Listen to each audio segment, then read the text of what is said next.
Bismillahirrahmanirrahim. Assalamualaikum warahmatullahi wabarakatuh. Waalaikumsalam warahmatullahi wabarakatuh. Alhamdulillahi rabbil alamin. Wa sallallahu wa sallama wa baraka ala sayyidina Muhammadin wa ala alihi wa sahbihi wa man ihtada ila nahjihi ila yaumiddin. Subhanaka la ilma lana illa ma 'allamtana innaka antal alimul hakim. Subhanaka la fahma lana illa ma fahamtana innaka antal jawadul karim. Thumma amma ba'du. Bismillahirrahmanirrahim. Qala al-muallif rahimahullah wa nafa'na bihi wa bi'ulumihi wa bi asrarihi Bidaraini amin ya rabbal alamin. Bismillahirrahmanirrahim. Pada pertemuan minggu yang lalu kita telah membahas hikam yang ke-110. Mata ja'alaka fi zahiri mumtasilan li amri wa razaqaka fil batin istislama li qahri faqad a'zamal minnata 'alaika. Pada saat atau jika Allah menjadikan zahirmu dipenuhi dengan menjalankan perintahnya, dan Allah menganugerahkan batinmu untuk berserah diri terhadap ketetapannya, maka sungguh Allah telah menganugerahkan kepadamu anugerah yang sangat agung.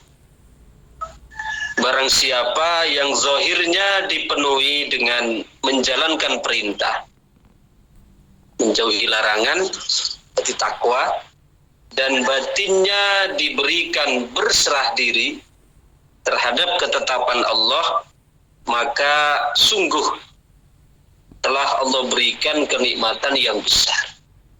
Karena jika orang telah menggabungkan antara dua aspek ini, aspek zahir dengan menjalankan perintah menjauhi larangan, aspek batin dengan ridho atau menerima berserah diri terhadap ketetapan, maka itu sudah mendapatkan anugerah yang besar dari Allah karena dia telah lulus ujian, baik ujian hukum zahir maupun ujian hukum batin. Seperti yang sering kita sampaikan bahwa kita semua adalah peserta ujian dari Allah. Yang namanya peserta ujian tentu ada yang lulus, ada yang tidak lulus. Dan materi yang diujikan oleh Allah kepada kita sama semua. Materinya sama, walaupun kadang tingkat soalnya yang berbeda.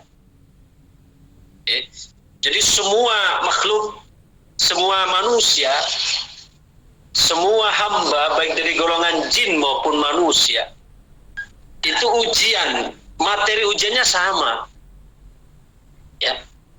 Walaupun nanti tingkat soalnya yang berbeda. Contohnya begini, ya, ujian antara anak SD dengan anak SMP itu sama. Ujiannya sama, ya diujikan matematika, yang diujikan bahasa Indonesia, yang diujikan IPA, ya, dan seterusnya.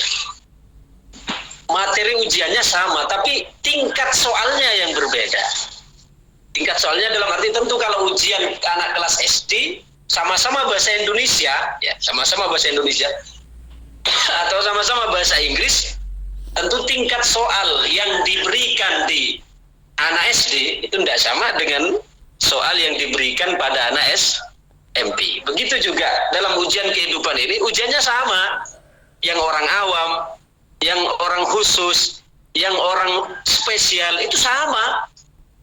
Ya, ujiannya sama. Apa ujiannya? Pertama ujian hukum tasyri', yang kedua ujian hukum takwin. Ujian hukum tasyri' adalah berkaitan dengan perintah dan larangan. Allah merintah kita sholat, Allah perintah kita zakat, Allah perintah kita puasa, Allah perintah kita haji, Allah perintah kita sedekah. Kalau kita menunaikan perintah-perintah yang zahir itu, maka kita sudah lulus dalam materi ujian yang pertama, yaitu ujian hukum tasyri' namanya. Ujian hukum tasyri' artinya ujian hukum berkaitan dengan hukum-hukum syariat. Tapi kita lulus pada ujian hukum tasyri' tidak cukup. Ya, sebelum kita juga lulus, dinyatakan lulus pada ujian yang kedua, yaitu ujian hukum takwin. Apa ujian hukum takwin? Yaitu ujian berkaitan dengan bagaimana merespon, menyikapi ketetapan Allah. Ya, kita maunya sehat, oleh Allah diberi sakit. Nah, kita ngeresponnya gimana itu? Kalau kita merespon dengan hati yang sabar atau bahkan bisa ridho, berarti lulus kita. Tapi kalau kita ternyata meresponnya dengan marah, meresponnya dengan apa bahasa Jawanya, ngersulo, gerundel dalam hati, berarti kita belum lulus, belum dinyatakan lulus untuk menghadapi ujian hukum takwin yang kedua. Walaupun kita sudah sholat, sudah puasa, sudah zakat, sudah haji, lulus secara hukum syariat belum tentu lulus secara hukum takwin. Sekarang kan diantara kita lagi, kita saja, tidak usah bilang orang lain. Saya saja misalnya, saya alhamdulillah sholat sudah komplit.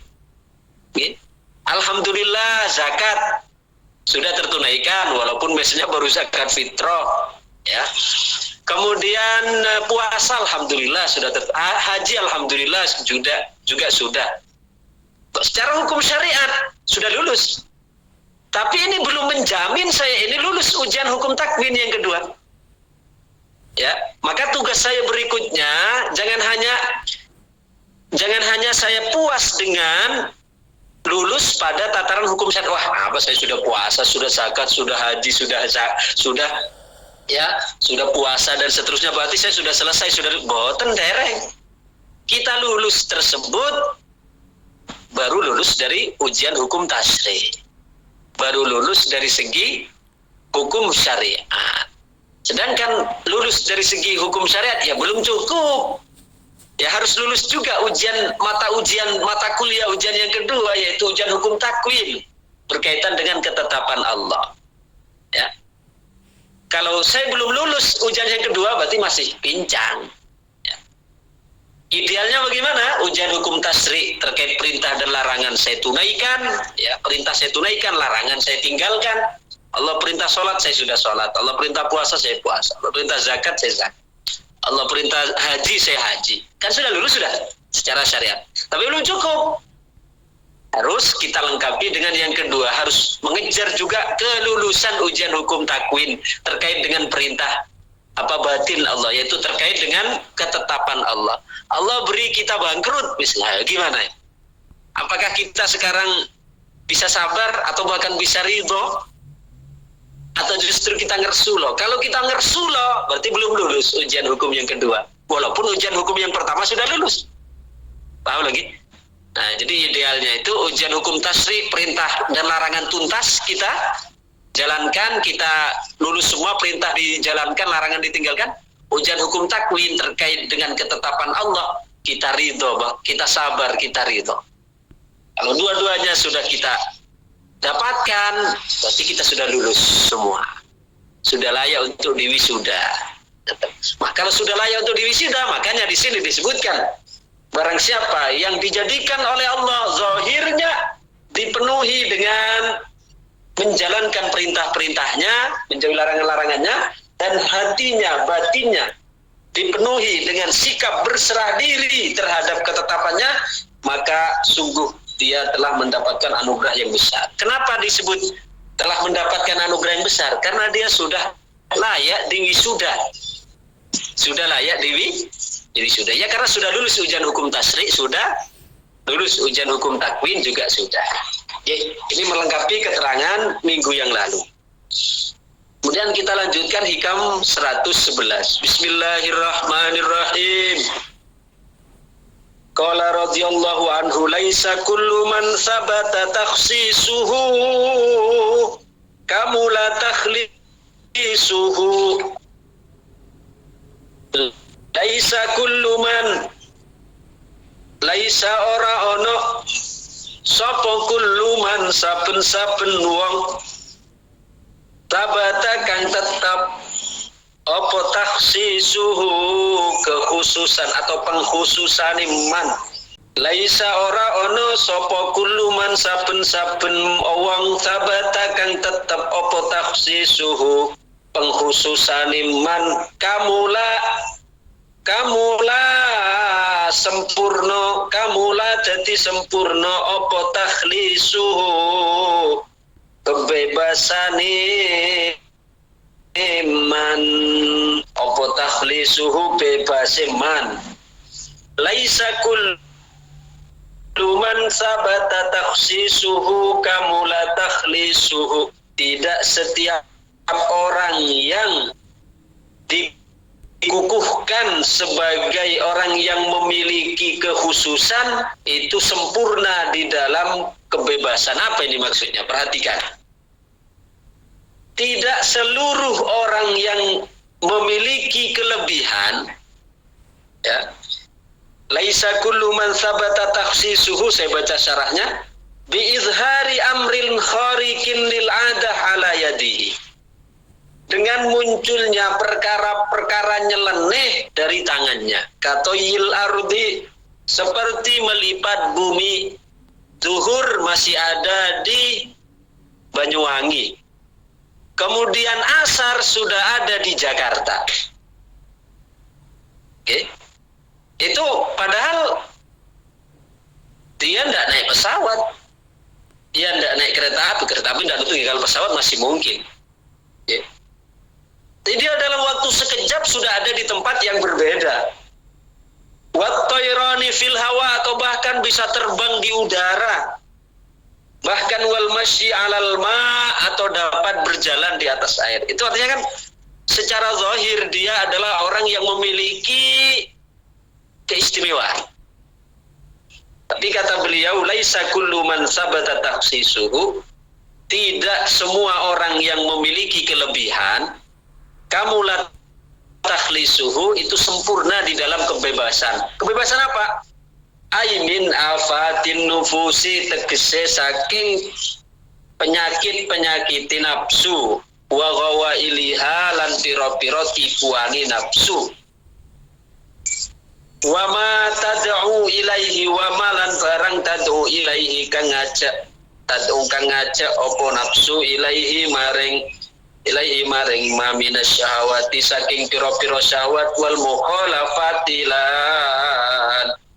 mukhalafatilan pira-pira perkara kang nulayani. Jadi tidak semua orang yang memiliki kelebihan dalam arti memiliki ya kelebihan apa ya, dapat melakukan hal-hal yang nyeleneh, yang di luar kebiasaan. Dapat berjalan di atas air, dapat makan beli, dapat tahan bacok, dapat terbang di udara. Artinya dia kan memiliki kelebihan. Tapi kata beliau laisa kullu man sabata takhsisuhu, tidak semua orang yang memiliki kelebihan seperti itu kamula takhlisuhu, belum tentu dia memiliki kesempurnaan di dalam membebaskan, di dalam bebasnya keinginan nafsu. Karena sangat mungkin orang-orang dia yang bisa terbang, yang bisa berjalan di atas air, bisa makan beling dan sebagainya, itu walaupun secara zahir memiliki kelebihan seperti itu, tapi itu tidak menjadi jaminan bahwa dia terbebas dari penyakit-penyakit batin. Mungkin dia terbang di udara supaya dipuji orang. Nah ini kan berarti dia belum terbebas hatinya dari belenggu-belenggu nafsu. Mungkin dia berjalan di atas air supaya dia kelihatan hebat, supaya dia pamer kesaktian, dia dapat pamer keampuhan. Loh. Secara zahir dia memiliki kelebihan, tapi itu tidak menjamin kelebihan zahir tersebut itu menjamin terbebasnya hati dari belenggu-belenggu hawa nafsu. Faka'annahu yaqul, seolah-olah Syekh Ahmad Ibnu Athaillah ingin menyampaikan laisa kullu mukhassasin bil ayati wal karamat mukhallason minal afat. Nah, seolah-olah beliau Syekh Ahmad Ibnu Athaillah Sakandari, beliau ingin menyampaikan bahwa tidak semua orang yang oleh Allah diberikan keistimewaan dengan berbagai kelebihan, itu diberikan kebebasan dari berbagai penyakit hati. Singkatnya begitu. Tidak semua orang yang diberi kelebihan dohir, kesaktian dan sebagainya itu dibebaskan dari penyakit-penyakit hati.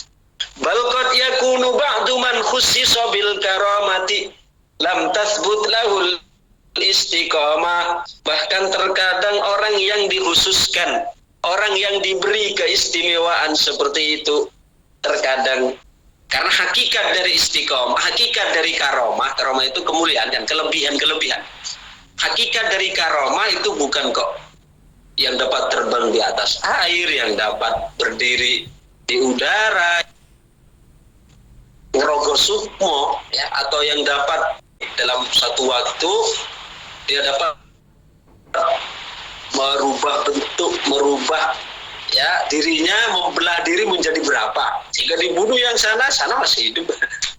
Jadi bukan itu kata beliau karomah yang hakiki. Karena banyak sekali orang-orang yang justru diberikan kelebihan seperti itu tapi nyatanya dia tidak istiqamah. Sholatnya ditinggal, zikirnya ditinggal, akhlaknya buruk. Nah, kalau seperti itu, maka kelebihan-kelebihan yang didapatkan tersebut adalah tipu daya. Adalah merupakan bisa menjadi istidraj. Apa istidraj? Allah memberi kelebihan pada orang tersebut. Ibaratnya kita diangkat, tapi setelah tinggi diangkat, justru dilemparkan. Tentu itu akan sangat jauh lebih menyakitkan daripada baru diangkat sedikit terjatuh. Tentu akan jauh lebih menyakitkan diangkat tinggi-tinggi tapi baru jatuh. Ya, karena semakin diangkat, semakin tinggi diangkat, jatuhnya semakin dahsyat. Ya. Coba sekarang kita ngangkat ini pen. Kita angkat pen. Kita angkat setengah meter dijatuhkan. Mana lebih ya dahsyat dengan kita angkat 1 meter lalu dijatuhkan? Ini saya sambil nyoba saya. Diangkat setengah meter kita jatuhkan nih. Ini saya praktik ini. Nah, ini setengah meter. Saya jatuhkan. Dengan saya angkat 2 meter. Lebih dahsyat jatuhnya itu ketika diangkat 1 meter. Bagaimana lagi kalau diangkat 10 meter ke atas? Maka akan semakin dahsyat jatuh. Nah, begitu juga. Kelebihan-kelebihan yang diberikan Allah kepada seseorang. Kelebihan, ya maksudnya dapat melakukan hal-hal yang nyeleneh-nyeleneh. Itu jika tidak dikerjakan atau jika bukan keluar dari orang yang istiqomah ibadahnya, istiqomah akhlaknya, istiqomah pembicaraannya, itu justru menjadi istidraj. Yang mana kelebihan itu Allah berikan untuk diangkat, tapi begitu tinggi Allah lemparkan ke bawah. Naudzubillah. Jadi balqat yakunu ba'du man khussisa bil karamah lam tathbut lahul istiqomah. Karena terkadang sebagian orang yang diberikan oleh Allah keramat-keramat seperti itu, kenyelenehan seperti itu, tapi dia sama sekali bukan orang-orang yang istiqomah dalam ibadahnya. Berarti apa yang dilakukan itu adalah merupakan istidraj belaka. Fal karamatul haqiqiyatu hiyal istiqamah allati tadammanaha ma taqaddam. Karena karamah yang hakiki itu adalah istiqomah. Jadi keramat yang paling tinggi, karamah yang paling hebat itu adalah istiqomah. Istiqomah. Ya, istiqomah dalam ibadah, istiqomah dalam akhlak. Itu sebenarnya karamah yang hakiki, bukan kok jalan di atas air, main beling, ya, makan beling, tahan bacok dan sebagainya. Bukan itu karamah ya. Kalau karomah makan beling dan sebagainya, tahan bacok, itu bisa dipelajari kok. Ada tekniknya itu. Ya, bisa dipelajari dengan ritual-ritual tertentu. kepada para wali itu bukan dipelajari. Bukan dipelajari. Bahkan mereka sama sekali tidak ingin pelajari. Karena takut hati mereka cenderung kepada keramat-keramat seperti ini. Lain dengan dukun-dukun. Ya, jadi walaupun bentuknya beda misalnya, bentuknya sama. Ada seorang wali dengan dukun. Seorang kiai. Zaman ini sulit kita membedakan antara kiai yang asli dengan kiai yang palsu. Ya. Karena terkadang macaknya kiai tapi intinya ya dukun juga. Ya, macanya kiai serbanan, ya tasbihan, ya jubahan, pacanya sama. Jadi kalau dukun itu dipelajari memang, ada teknisnya, ada teknik. Tapi kalau wali, enggak. Kalau aulia, kekasih Allah, itu enggak dipelajari. Walaupun sama-sama misalnya tahan bacok nih, ada dukun di bacok, enggak mempan. Itu kan karena ada teknisnya, ada caranya memang. Ya dengan bantuan jin dan seterusnya. Dan dipelajari. Tapi kalau aulia, para wali, ada wali mau dibacok misalnya, tidak tembus, itu bukan karena dipelajari, enggak. Tapi karena Allah yang melindungi. Kan? Bahkan mereka tidak pernah mempelajari seperti itu. Ya mereka takut justru nanti hati mereka terjatuh condong bukan pada Allah, tapi justru condongnya pada kelebihan-kelebihan seperti itu. Itu bedanya. Ya. Jadi karamah yang hakiki itu adalah istiqomah. Istiqomah di dalam taat, istiqomah dalam ibadah, istiqomah dalam akhlak, itu karamah yang hakiki. Saya kan pernah ceritakan dulu. Guru kami ya, Syekh Yusuf Muhyiddin Rikul Bakhur Al-Hasani, beliau pernah cerita bahwa guru beliau, Syekh Abdul Qadir Isa Al-Halbi, bukan Syekh Abdul Qadir Al-Jilani, Syekh Abdul Qadir Isa Al-Halbi. Berarti saya pangkat kakek guru kepada beliau karena Syekh Abdul Qadir Isa Al-Halbi itu gurunya guru kami. Itu suatu ketika beliau didatangi oleh orang-orang yang memamerkan karomah. Karena Syekh Abdul Qadir Isa Al-Halbi itu terkenal kewaliannya. Akhirnya orang-orang itu datang kepada beliau seraya bawa paku, bawa beling. Dia mengatakan, "Wahai Syekh, karomah kami ini dapat makan paku, dapat makan beling, dapat makan apa karomah sampean?" Tantanglah. Akhirnya Syekh Abdul Qadir Isa kata beliau, tunggu sebentar di sini. Beliau ke dapur. Ke dapur beliau ambil pisang, beliau ambil apel, beliau ambil jeruk. Ya. Lalu beliau makan. Kata beliau, ini adalah karomah saya. Ini adalah karomah saya. Ya, orang-orang yang datang itu semakin penasaran, katanya loh, wah Syekh, kalau yang Anda maksud makan buah, makan pisang, makan anggur, makan jeruk itu adalah karomah. Apanya yang karomah? Itu adalah semua orang bisa melakukan. Ya, kami ini yang karomah, dapat makan beling, makan yang tidak normal, yang tidak kaprah. Apa kata beliau? Tuh, sampean yang kurang paham berarti. Karomah saya sebagai manusia, kemuliaan saya sebagai manusia oleh Allah yang akan buah. Bang, itu yang dikodrat oleh Allah untuk saya, ya. Sebuah kemuliaan bagi Allah, saya dikodratkan memakan buah. Karena kodrat kita sebagai manusia, sebagai makanan kita bukan beling, bukan paku kata Fir, tapi buah, makanan. Itu adalah karomah saya. Itu sebenarnya merupakan jawaban pengantar untuk menggelitik, untuk menstimul mereka supaya beliau dapat masuk kepada jawaban berikutnya yang ingin beliau sampaikan. Hanya beliau menyampaikan, wahai saudaraku, karomah itu yang hakiki, bukan kok engkau makan beling, bukan kita makan hal-hal yang nyontek. Istiqomah itu adalah merupakan karomah yang hakiki. Bagaimana ibadah kamu? Bagaimana taatmu kepada Allah? Bagaimana sekarang ibadahmu pada Allah? Jadi itulah, ya. Jika kita istiqomah, itu adalah istiqomah yang menjadi tanda karomah yang hakiki. Ya. Di annal fal karomatul hakikiyah hiyal istiqomah. Bi khilafil karomat allati hiya khawarikul adat fa innahu qad tuhsulu ala yadi man lam yakun mustaqiman istiqomatan taman. Jadi karomah yang hakiki itu adalah istiqomah. Karena kalau hanya keramat dalam arti dapat melakukan hal-hal yang nyeleneh, itu terkadang dapat dilakukan oleh orang-orang yang tidak istiqomah. Coba para dukun, para bomoh bahasa Malaysianya. Itu mereka tidak istiqomah dalam ibadahnya. Bahkan mereka banyak meninggalkan syariat. Tapi kok bisa terbang, bisa makan beling, bisa tahan bacok, bisa macam-macam. Ya. Berarti itu bukan karomah yang hakiki.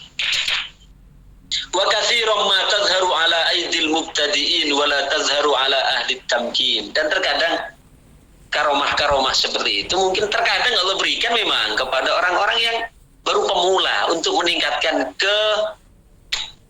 untuk meningkatkan keyakinan. Tapi itu tidak ditampakkan Allah pada ahli tamkin. Ahli tamkin itu orang-orang yang sudah rasikh, yang sudah mumpuni, yang sudah tumancep, yang sudah kokoh. Karena terkadang keramat, karomah itu Allah berikan memang untuk memberikan keyakinan kepada kita yang masih butuh bukti. Ya, justru kita lihat bagaimana para aulia itu semakin dekat dengan Allah, itu justru kehidupannya semakin semakin manusiawi lah, semakin normal, semakin betul-betul normal sisi kemanusiaannya. Tidak semakin tambah nyeleneh boten. Salah satu contoh, Siti Maryam itu adalah minas siddiqin.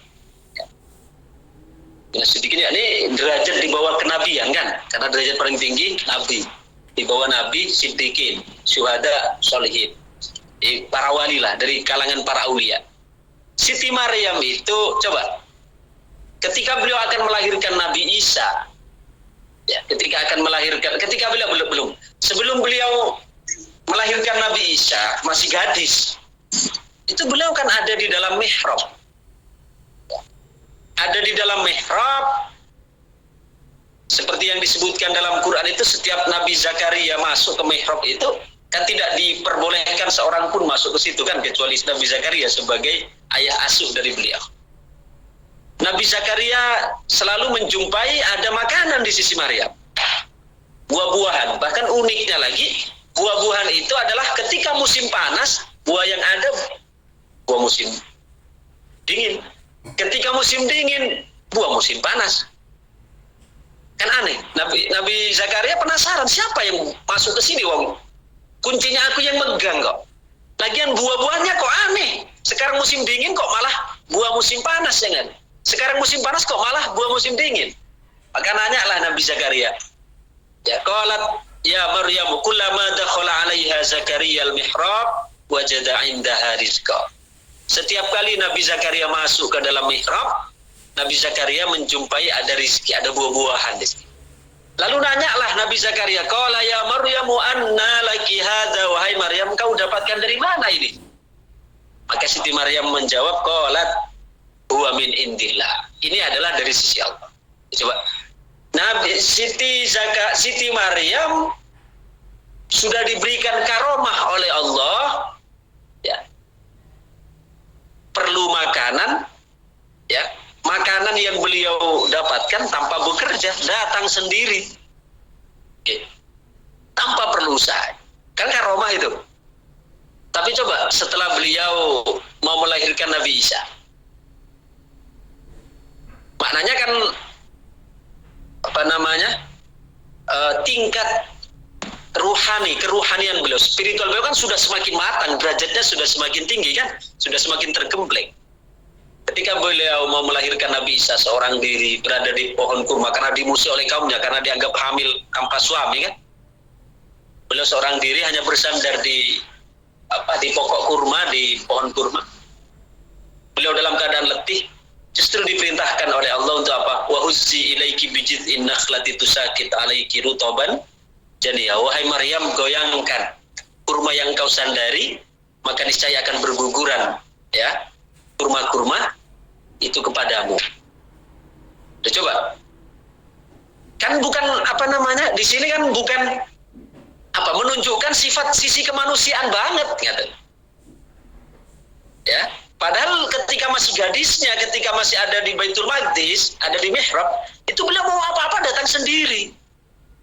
Karomah kan, punya karomah maknanya. Tapi ketika sekarang beliau ya semakin dewasa akan melahirkan Nabi Isa, itu masih disuruh menggoyang oleh Allah, menggoyang pohon kurma, coba. Artinya seorang wali itu sebenarnya semakin tinggi kewaliannya, semakin tinggi, maka kesehariannya itu semakin biasa. Maksudnya tidak semakin menampakkan karomahnya, semakin menampakkan kehebatannya, mboten. Ya, karena seperti yang disebutkan tadi di sini, wa katsiran ma tadharu ala aidil mubtadi'in wa la tadharu ala ahli tamkin. Kebanyakan kata beliau karomah-karomah itu Allah munculkan di tangan para pemula. Ya, seperti Siti Maryam pertama kan masih pemula ibaratnya. Wala tadharu ala ahli tamkin, dan tidak nampak ketika sudah kokoh. Nah, ketika Siti Maryam sudah melahirkan Nabi, sudah kokoh jiwanya. Jadi tidak perlu lagi dengan sesuatu yang menguatkan, harus ada karomah yang nyeleneh dan sebagainya. Wal kullu min ahlillahi ta'ala fayambaghi ihtiramuhum wa ta'dhimuhum. Maka kita hendaknya memuliakan mereka walaupun tidak ada karomah kelihatan. Kita hendak terkadang yang kita muliakan ulama, kiai itu kalau nampak karomah. Sedangkan kalau kiai kampung yang tidak ada nampak karomahnya, tidak pernah kita kelihatan sifat-sifat yang nyeleneh, kita tidak hormati. Ya, harus kita hormati. Walakin yu'azzimu ahlul istiqomah aktsar min ahlil karomah. Bahkan hendaknya kita memuliakan orang yang ahli istiqomah melebihi terhadap orang yang hanya sekedar memiliki karomah. Kenapa? Karena karomah yang hakiki itu adalah ketika seorang bisa istiqomah. Demikian, mudah-mudahan jadi tambahan ilmu yang manfaat, barokah maslahat fid dini wad dunya wal akhirah. Amin amin ya rabbal alamin. Allahumma shalli wa sallim wa barik ala sayyidina Muhammadin wa ala alihi wa sahbihi wa barik wa sallim ajma'in. Alhamdulillahi rabbil alamin, hamdan yuwafi ni'amahu wa yukafi'u mazida. Ya rabbana lakal hamdu kama yanbaghi li jalali wajhika wa 'azimi sultanik. Allahumma fa'na bima 'allamtana wa 'allimna ma yanfa'una wa zidna ilma rabbana bil ahsana fil akhirati. Itu benar. Sallallahu ala sayyidina Muhammadin wa ala alihi wa sahbihi wa barik wa sallim ajma'in. Subhana rabbika rabbil izzati amma yasifun wa salamun alal mursalin. Alhamdulillahi rabbil alamin. Al-Fatihah. A'udzu billahi minasyaitonir rajim. Shiratal mustaqim shiratal ladzina an'amta 'alaihim ghairil maghdubi 'alaihim waladdallin. Demikian, assalamualaikum warahmatullahi wabarakatuh. Waalaikumsalam warahmatullahi wabarakatuh. Mau bertanya begini apa nggih? Rada panjang. Ceritane bojo kula kan ampun rabi direbut pelakor atau apa, kula teng mriki to ngoten. Terus niku kan kebanyakan niku kalau sudah sama perempuan lain kan ada yang bilang kalau mau kembali tuh udah sisa orang, udah suami kayak begitu kok masih mau kan gitu. Terus saya kan udah di sini udah diuji sakit stroke ya Pak ya. Niat saya tuh hidup saya di akhir tua ini ingin ibadah, ingin berbuat baik, lebih baik gitu, ibaratnya ingin mencari pahala. Terus seandainya saya itu memaafkan suami saya itu, apakah itu juga saya mendapat pahala atau bagaimana? Apakah lebih sakit lagi nantinya? Itu gimana ya, Mbah ya? Ya termasuk apakah saya juga menyakiti pelakor itu nantinya jugaan gitu. Pokoknya saya nggak mau berbuat dosa gitu Pak, yang menyakitkan orang gitu loh gitu. Terus atas jawabannya saya ucapkan terima kasih. Wassalamualaikum warahmatullahi wabarakatuh. Waalaikumsalam warahmatullahi wabarakatuh. Di dalam Islam itu kita diajarkan ada 3 tingkatan. Ada tingkatan muslim, ada tingkatan mukmin, ada tingkatan muhsin. Kalau tingkatan muslim itu kita berbuat baik dengan orang yang berbuat baik. itu muslim. Orang baik dengan kita, maka kita balas berbuat baik yang serupa. Tatanan muslim. Kemudian tatanan mukmin itu adalah orang berbuat baik, kita beri kebaikan yang lebih ke mukmin. Sedangkan muhsin itu adalah tataran ada orang berbuat buruk, tapi kita masih bisa baik. Itu yang luar biasa. Nah, artinya kalau kita misalnya mampu untuk memaafkan, itu berarti kita sudah masuk kepada ranah tataran yang ketiga, yaitu tataran ihsan. Ihsan itu adalah ihsan itu ada dua, ada ihsan ma'allah, ada ihsan ma'annas. Kalau ihsan ma'allah itu adalah anta'budallah ka'annaka tarahu fa illam takun tarahu fa innahu ya. Kau beribadah kepada Allah seolah-olah engkau melihatnya, dan jika engkau tidak dapat melihatnya maka sungguhnya Allah melihat. Itu ihsan ma'allah. Sedangkan ihsan ma'annas yaitu engkau dapat atau kita dapat berbuat baik dengan orang yang berbuat buruk. Ya. Di antaranya adalah kita mampu memaafkan orang yang berbuat buruk dengan kita. Itu luar biasa. Makanya amal ibadah, ya, amal ibadah yang kita lakukan itu ada yang oleh Allah dibalas, ya, ada yang oleh Allah dibalas 10, ya, ada yang oleh Allah dibalas 10, ada yang oleh Allah dibalas 70, ada yang Allah balas 700, ya.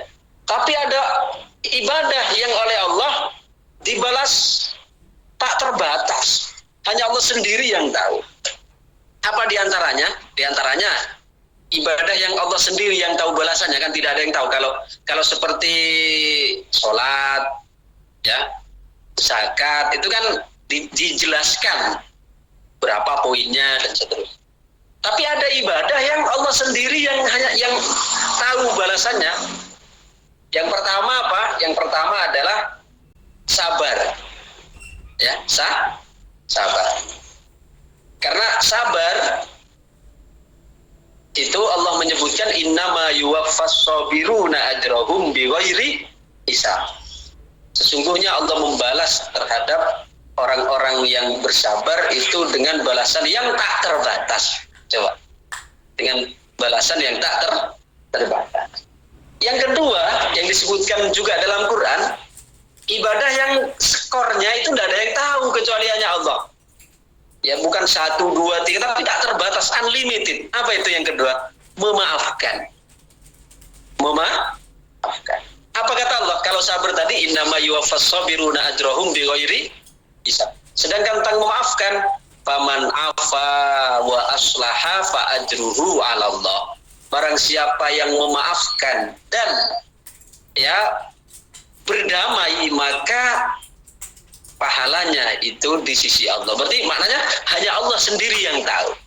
Jadi kalau misalnya mampu untuk memaafkan, wah itu adalah luar biasa. Berarti kita sudah ngaji hikamnya sudah mentes, ngatalah kira-kira mungkin. Ngaji hikamnya itu sudah betul-betul merasuk ke dalam relung kalbu yang terdalam. Kenapa? Karena kita sudah masuk di dalam ranah tataran ihsan. Ihsan itu ihsan ma'allah dan ihsan ma'annas. Tapi konteks ini ihsan ma'annas itu apa? Kita mampu berbuat baik dengan orang yang berbuat buruk dengan kita.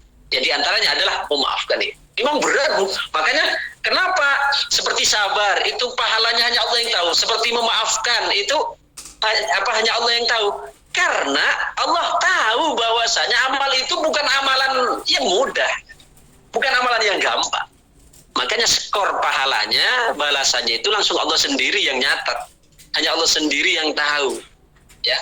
Tidak ada yang tahu skornya 7 miliar, tidak ada yang tahu, hanya Allah yang tahu. Saking luhurnya. Karena Allah tahu itu adalah amalan yang berat. Memaafkan orang yang berbuat salah itu berat. Sabar menghadapi sesuatu yang tidak kita senangi juga berat. Makanya dua itu Allah sendiri yang menulis, Allah sendiri yang mengetahui skornya. Ya, demikian. Ya, Pak, nambahin sedikit tadi, tapi saya setelah itu saya udah minta cerai dalam kata di SMS gitu. Saya juga belum tanda tangan karena dia udah nikah lagi sama itu yang merebut suami aku. Tadinya aku udah minta cerai, terus dia cuma hari ini tanggal ini saya bukan suaminya lagi gitu, bukan istri saya. Caranya cuma gitu aja, Pak. Terus seandainya saya memaafkan harus nikah lagi ya, Pak ya? Oh enggak. Nek panjenengan memaafkan, ya. Kalau sampean memaafkan, itu konsekuensinya tidak harus nikah lagi. Jadi kalau misalnya mau nikah lagi, masih ada rogbah keinginan dari jenengan, kemudian dari pihak suami itu juga ada mau, untuk karena nanti bisa pertimbangan anak, masa depan anak atau masa depan masa tua kita, itu suatu maslahat yang bagus kalau misalnya ingin rujuk kembali. Ya, tapi kalau misalnya dengan sampean sekarang memaafkan, itu bukan tidak mengharuskan sampean nikah lagi, mboten. Ya kalau sudah habis masa iddahnya, kalau sudah habis masa iddahnya, artinya kalau belum habis masa iddahnya, ya belum habis masa iddahnya itu kan suami masih, selagi itu masih tolak satu, itu suami kan masih memiliki hak untuk kembali kapan saja, tanpa harus seizin istri. Nyata. Selagi dalam masa iddah. Berapa masa iddah itu? Masa iddah itu kalau wanita hamil itu sampai melahirkan. Jadi misalnya ada seorang suami mencerai istrinya sedang hamil umur berapa? Misalnya umur 8 bulan. Istrinya hamil kan dicerai misalnya. Maka masa iddahnya itu berapa? Ya sampai lahir. Maka ketika usia 9 bulan lahir, habis masa iddahnya. Nah, selagi masih dalam masa iddah hamil tadi, selagi anak belum lahir, maka si suami jika ingin rujuk kepada istri tidak harus, misalnya harus seizin istri, harus sepersetujuan istri, harus akad baru, harus wali lagi, harus enggak. Selagi dalam masa iddah, suami masih memiliki kebebasan kapan saja untuk dapat terujuk tanpa harus persetujuan istri, tanpa mahar baru, tanpa akad baru. Itu kalau masa iddahnya wanita hamil. Tapi kalau masa iddahnya wanitanya tidak hamil, kalau tidak hamil, masa iddahnya itu adalah salah tata kuru 3 kali suci. Jadi head suci, ya. Selama 3 kali suci, 3 kali putaran suci itu dia tidak mau rujuk si suami itu, maka habis masa iddah. Jadi kesimpulannya bahwa dengan kita memaafkan kalau sudah terjadi cerai, apakah lantas harus nikah lagi? Lihat dulu, apakah misalnya masih dalam masa iddah. Kalau masih masa iddah, si suami ingin rujuk, otomatis rujuk kembali. Tapi kalau misalnya sudah habis masa iddah, suami ingin rujuk, tapi istri tidak mengiyakan, tidak bisa. Tapi kalau misalnya sampean suami setelah itu ingin balikan lagi, maka itu akan tambah baik untuk maslahat ke depannya. Jadi intinya memaafkan itu adalah sifat yang sangat mulia, ya, yang menjadi sifat orang-orang yang muhsin. Saya kira begitu. Terima kasih ya Pak atas jawabannya.